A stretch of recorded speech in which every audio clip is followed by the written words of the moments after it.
retard de l'Afrique et des pays du Sud ou du tiers-monde, la Bible nous explique. Nous sommes dans 1 Corinthiens chapitre 3. On va lire à partir du premier verset. Pour moi, frère, ce n'est pas comme à des hommes spirituels que j'ai pu vous parler, mais comme à des enfants charnels, comme à des enfants en Christ. Je vous ai donné du lait et non de la nourriture solide, car vous ne pouviez pas la supporter, et vous ne le pouvez pas même à présent parce que vous êtes encore charnel.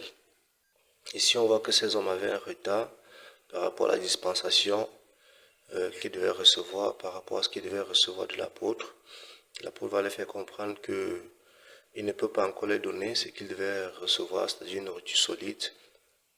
Et ça parle ici du retard, de la condition de ces hommes, de la condition des Corinthiens. On voit ici qu'ils étaient retardés, bien qu'on aurait espéré qu'ils soient à un certain niveau de vie, qu'ils puissent recevoir une qualité d'alimentation. Eh bien, c'est tout à fait le contraire. Ils sont retardés. Et pourquoi est-ce qu'ils sont retardés? Il va dire, parce que vous êtes encore charnel. Verset 3, en effet, puisqu'il y a parmi vous de la jalousie et des disputes, n'êtes-vous pas encore charnel et ne vous marchez-vous pas selon l'homme? Donc, nous parlons du retard de l'Afrique et la Bible nous explique comment des hommes peuvent être retardés et qu'est-ce qui peut en être la cause.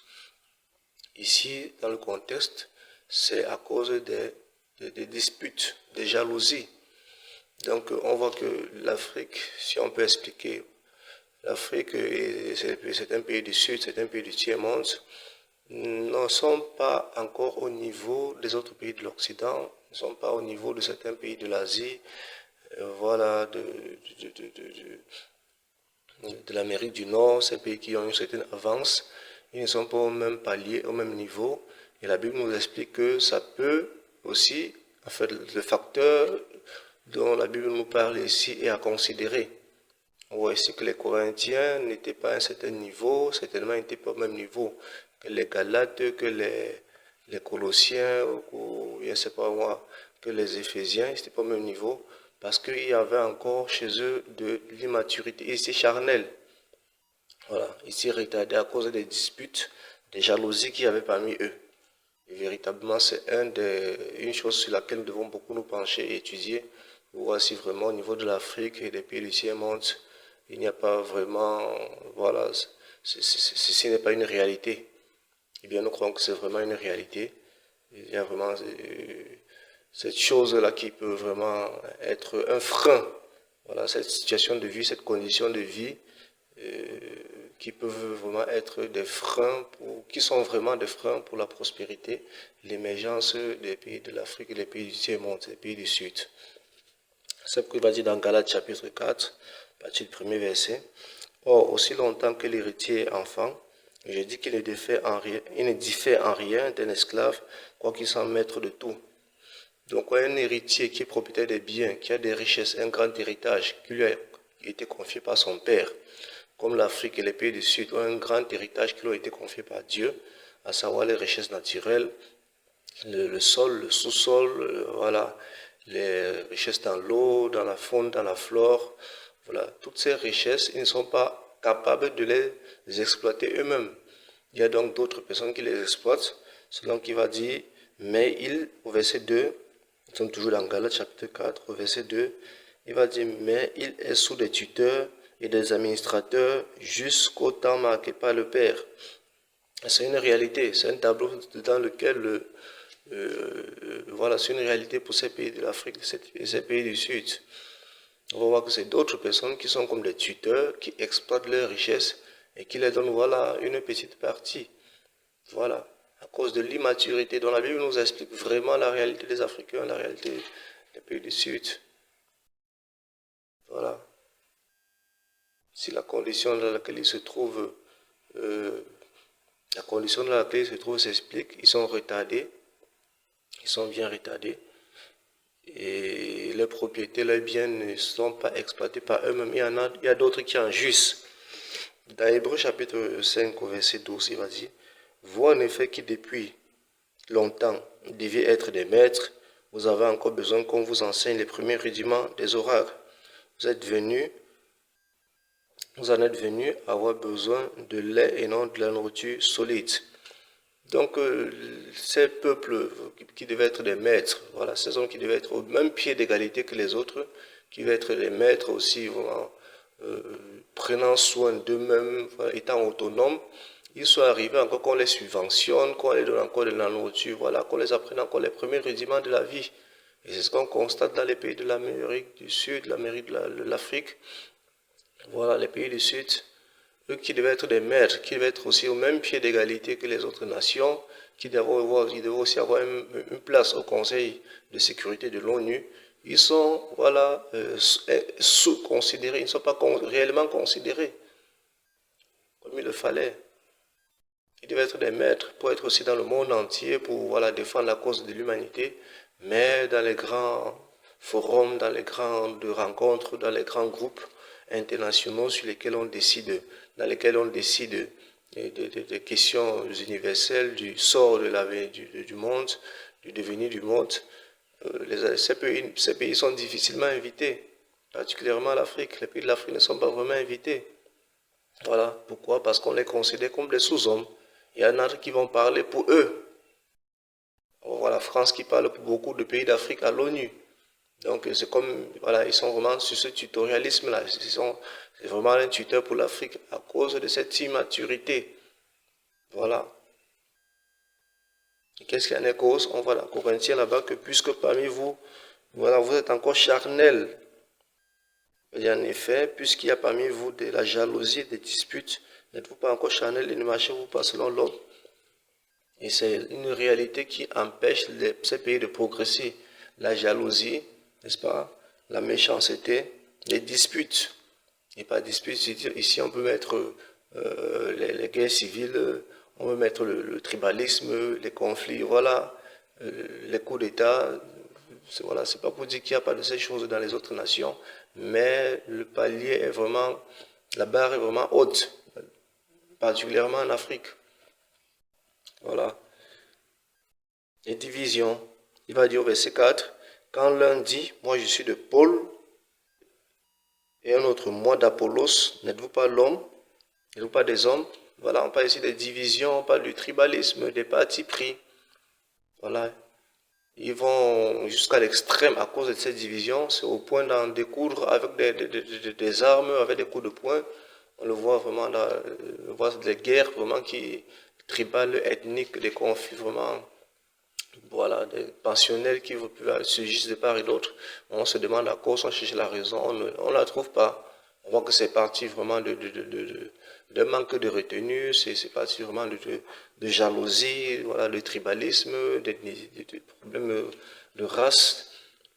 Voilà. Donc la Bible nous explique vraiment la condition de l'Afrique. Voilà. Donc, il y a de la jalousie, il y a de la jalousie, vous êtes charnel.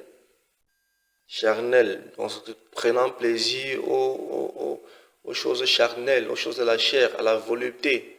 On parle ici vraiment de la trahison, vraiment de la mauvaise gouvernance que les hommes de ces pays peuvent, n'est-ce pas, ont l'habitude, enfin, qu'ils pratiquent tout ceci pour leur propre profit, afin de s'accaparer, n'est-ce pas, de toucher à tous les plaisirs de ce monde.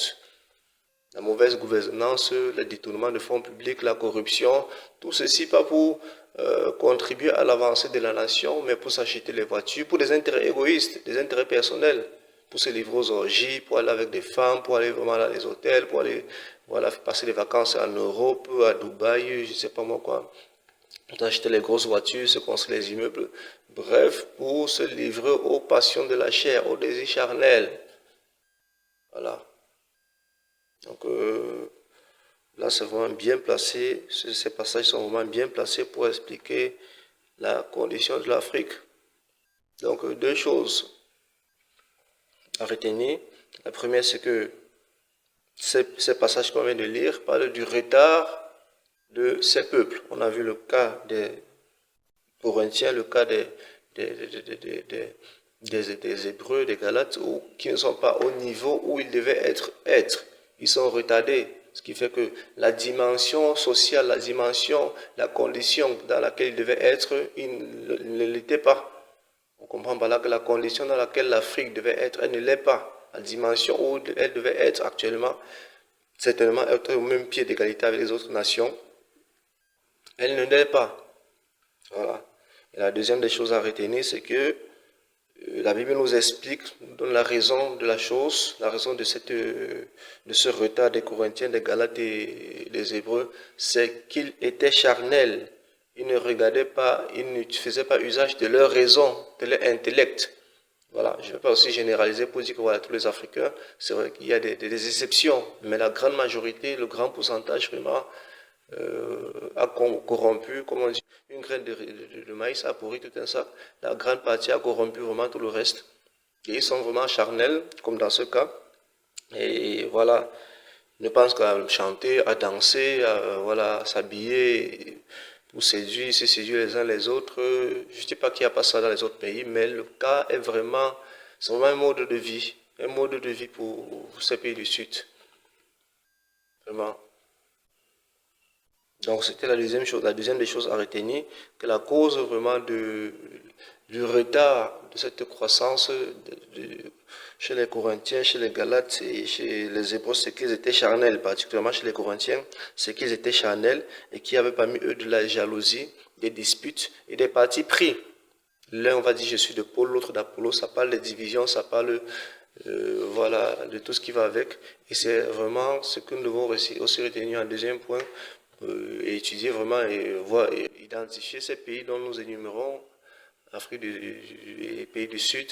On voit que le fait d'être charnel, le fait de demeurer dans les disputes, de ne pas chercher la cohésion nationale, de ne pas chercher la volonté générale, n'est-ce pas, mais d'avoir toujours des différends à cause des ethnies, à cause des langues, à cause des partis politiques, et voilà, à cause de tout ça, des croyances, voilà, les croyances religieuses. Voilà, cela les a beaucoup retardés, cela les a conduits dans les guerres, dans le manque de cohésion, le manque d'unité, voilà, qui a empêché, n'est-ce pas, qui ont empêché qu'ils puissent porter des projets, voilà, afin qu'ils soient patriotes. Ça les a divisés, ça les a détruits, et aujourd'hui, c'est en grande partie la cause, voilà, de la condition de l'Afrique. Les guerres, la malgouvernance, la corruption, la trahison, le tribalisme, voilà, les conflits ethniques, voilà. Donc, c'est en grande partie aussi, tous ceci sont aussi en grande partie les causes du retard de l'Afrique. Nous bénissons le Seigneur qui nous instruit par sa parole sur ce genre de choses afin que nous puissions rectifier le tir, que nous puissions vraiment faire tomber toutes ces barrières qui nous séparent, qui nous divisent et que nous apprenions à voir comme les Européens qui mettent devant la volonté générale. Comme les Chinois, les Indiens et tous ces pays qui émergent, ils obéissent à un principe, c'est celui de considérer l'intérêt collectif avant l'intérêt individuel, quitte à perdre les intérêts individuels au profit de l'intérêt collectif. Voilà pourquoi ils disent tous pour un et un pour tous. Comme pour dire unis, ou alors ensemble, on est plus fort. Voilà.